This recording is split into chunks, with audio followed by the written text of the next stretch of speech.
프롤로그. 새로운 삶의 시작. 고등학교 2학년의 마지막 날이었다. 어디선가 날아온 야구 방망이가 퍽 하고 내 얼굴을 강타했다. 같은 반 친구가 휘두르다 손에서 미끄러진 방망이가 허공을 가로질러 곧장 내 미간으로 날아든 것이다. 그 순간의 기억은 없다.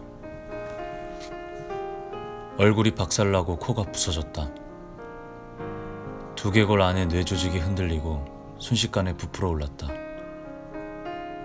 0.1초 만에 코가 깨지고 두개골 몇 군데에 금이 갔으며 안와 두 곳이 다 함몰되었다. 눈을 떠보니 사람들이 나를 바라보고 있었다. 도움을 청하러 달려가는 사람도 어렴풋이 보였다. 아래를 내려다보니 옷에 붉은 자국이 점점이 찍혀 있었다. 한 아이가 벗어 건네준 셔츠로 코에서 쏟아져 나오는 피를 틀어막았다.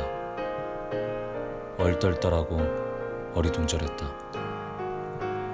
그때만 해도 상태가 얼마나 심각한지 미처 알아차리지 못했다. 선생님과 함께 운동장을 지나고 언덕을 내려가 양호실로 향했다. 알 수 없는 손들이 내 옆에서 나를 붙잡고 일으켰다. 우리의 걸음은 느렸고 꽤 많은 시간이 흘렀다.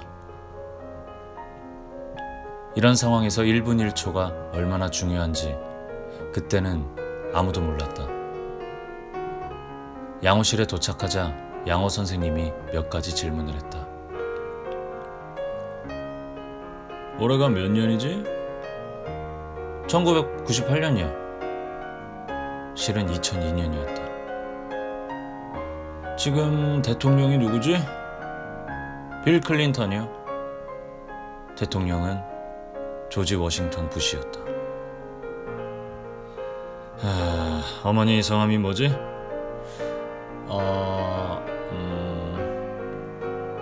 잠시 생각이 멈췄다. 패티. 무심코 입에서 한 이름이 튀어나왔다. 하지만 이걸 기억해내는데 10초나 걸렸다는 사실은 깨닫지 못했다. 이것이 내가 기억하는 마지막 질문이다. 뇌가 빠르게 부풀어 오르고 있었고 앰뷸런스가 도착하기 전에 의식을 잃었다. 나는 학교에서 지역 병원으로 실려갔다. 병원에 도착하고 얼마 지나지 않아 내 신체 기능은 정지하기 시작했다. 침을 삼키고 호흡하는 것 같은 기초적인 움직임도 힘들어졌다. 그리고 곧 심정지가 왔다. 내 호흡은 완전히 정지했다. 의사가 황급히 내게 인공호흡기를 씌웠다. 그리고 지역 병원에서 다룰 수 없는 환자라고 그렇게 나를 판단하고는 나를 신시너티의 큰 병원으로 보낼 헬리콥터를 불렀다. 나는 응급실 안에서 실려 나와 헬리콥터로 옮겨졌다. 환자 이송용 침대가 울퉁불퉁한 보도를 가로질러 가는 동안 간호사가 내 가슴을 손으로 누르며 심폐소생술을 계속했다. 막 병원에 도착한 어머니가 헬리콥터에 앉아 내 옆에 앉았다. 어머니는 신시너티로 가는 내내 의식도 없고 자가 호흡도 불가능한 아들의 손을 꼭 쥐고 있었다. 아버지는 집에 가서 동생들에게 내 상황을 전했다. 그리고 여동생이 중학교 졸업식에 참석하지 못한다고 말했다. 쏟아지는 눈물을 참으며 아버지는 친척과 친구들에게 아이들을 부탁하고는 차를 몰고 신시너티로 향했다. 어머니와 나를 태운 헬리콥터가 병원 옥상에 착륙하자 20명은 좋게 되는 의료진이 뛰어와서 나를 외상센터로 옮겼다. 부풀어 오른 뇌는 심각한 상태였고 두부 손상으로 인한 외상성 심정지가 또 일어났다. 깨진 두개골을 접합해야 했지만 내 몸은 수술을 견딜 만한 상태가 아니었다. 그날 세 번째 심정지가 일어났고 나는 혼수 상태에 빠졌다. 인공호흡기가 다시 씌워졌다. 부모님에게 이 병원은 낯선 곳이 아니었다. 10년 전 3살 난 여동생이 소아 백혈병 진단을 받았을 때도 이곳에서 치료받았다. 그때 나는 5살이었고 남동생은 6개월이었다.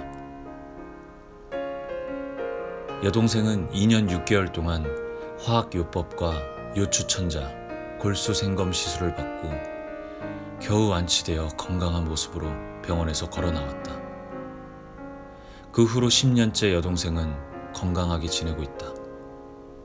그런데 이제 부모님은 다시 그 병원에 서 계신 것이었다. 이번에는 다른 아이를 데리고. 내가 혼수 상태에 빠져 있는 동안 병원에서는 부모님에게 신부와 사회복지사를 보냈다.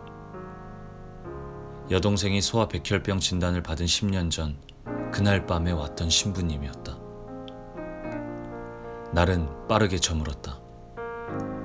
내 몸에 줄줄이 달린 기계들이 겨우 나의 숨을 붙들고 있었다.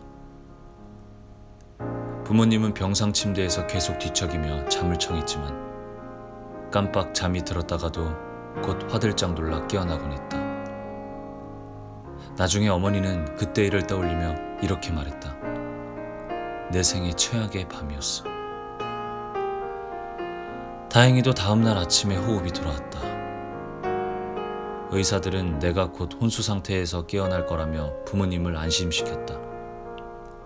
그들의 말처럼 나는 의식을 곧 되찾았다. 하지만 후각을 잃었다는 걸 깨달았고 바로 검사에 들어갔다. 간호사는 내게 코를 풀어보라며 하면서 사과 주스팩을 열어 냄새를 맡아보게 했다. 후각은 돌아와 있었다. 그러나 코를 풀자 콧바람이 금이 간 눈구멍을 통과해 왼쪽 눈으로 나왔다. 눈꺼풀이 간신히 막아주어 안구가 바깥으로 튀어나오지 않았을 뿐 콧바람의 시신경이 뇌까지 딸려 올라갔다. 안과의사는 공기가 유입되면서 눈알이 조금씩 안쪽으로 들어갈 거라고 말했지만 그게 얼마나 걸릴지는 장담하지 못했다. 일주일 뒤로 수술 일정이 잡혔고 그동안 추가적으로 몇 가지 치료를 받았다. 마치 격렬한 권투 시합으로 만신창이가 된 것 같았지만 얼마 지나지 않아 태어나는 날이 되었다. 나는 코가 부러지고 얼굴뼈에 수십 개의 금이 갔으며 왼쪽 눈은 튀어나온 채 집으로 돌아갔다. 이후 한 달 동안 무척이나 힘이 들었다. 인생의 모든 것이 정지된 기분이었다. 몇 주 동안은 초점이 겹쳐 보였는데 어떤 물건도 똑바로 보이지 않았다. 한 달 이상 그런 상태가 이어지다가 눈알은 제자리를 찾아 돌아갔다. 하지만 다시 차를 몰 수 있게 되기까지는 8개월이 걸렸고 그동안 경련과 시야 문제가 계속 발생했다. 물리치료를 받으면서 똑바로 걷기 같은 기초 운동을 반복해야 했다. 나는 우울해하지 않겠다고 마음먹었지만 종종 침울해지고 낙담했다. 1년 후 야구장으로 돌아갔을 때 나는 내가 얼마나 그곳에서 멀어져 버렸는지 깨달았다. 고통이 몰려왔다. 그때까지 내 인생에서 가장 중요한 것은 야구였다. 아버지는 세인트루이스 카디널스의 마이너리그 선수였다. 내 꿈도 아버지와 같은 프로야구 선수가 되는 것이었다. 나는 몇 달 동안 재활훈련을 하면서 다시 야구장으로 돌아가기를 간절히 바랬다. 하지만 야구장 복귀는 순탄치 않았다. 시즌 중이었고 나는 1군에서 제외된 2군 선수였다. 2군 팀에서도 후보로 밀려났다. 나는 4살 때 야구를 시작했다. 모든 일이 그렇지만 특히 스포츠 분야에서 많은 시간과 노력을 투자한 선수가 후보로 밀려난 것은 큰 굴욕이다. 그날이 생생하게 기억났다. 나는 차 안에 앉아 펑펑 울면서 미친 듯이 라디오 채널을 돌려댔다. 절망으로 1년을 보낸 뒤 3학년이 되어 가까스로 1군에 들어갔지만 후보 선수였기 때문에 경기는 거의 뛰지 못했다. 그럼에도 여전히 내가 위대한 선수가 될 수 있다고 상황이 나아진다면 더 많은 것을 할 수 있을 거라고 믿었다. 부상을 당하고 나서 2년 후 터닝 포인트가 찾아왔다. 고등학교 졸업 후 데니슨 대학교에 들어갔고 그곳에서 새로운 삶이 시작되었다. 이때 알게 되었다. 아주 작은 습관들이 모이면 얼마나 놀라운 힘을 발휘하는지.